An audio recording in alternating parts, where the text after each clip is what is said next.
السلام علیکم ورحمۃ اللہ وبرکاتہ۔ آج ہم روزے کے آداب پڑھیں گے۔ اس سے پہلے آپ نے چینل کو سبسکرائب نہیں کیا تو سبسکرائب کر دیں اور بیل آئیکن کی گھنٹی کو دبا دیں۔ اعوذ باللہ من الشیطان الرجیم، بسم اللہ الرحمن الرحیم۔ روزہ ایک نہایت اہم عبادت ہے۔ اسلام میں اس کا خاص مقام ہے۔ روزہ صرف کھانے پینے سے روکے رکھنے کا نام نہیں ہے، بلکہ تمام برائی اور گناہوں سے روکے رکھنے کا نام بھی ہے۔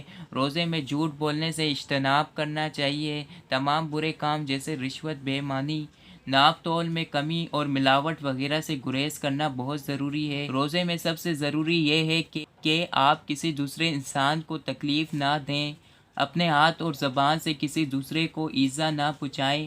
اگر روزہ رکھ لینے کے بعد انسان جھوٹ، غیبت، چغلی، بہتان تراشی، بیہودہ گوئی اور دوسرے اعمال بد سے اپنے آپ کو نہیں بچاتا تو پھر یہ روزہ نہیں بلکہ فاقہ ہے۔ زیادہ سے زیادہ شیئر کریں۔ جزاک اللہ۔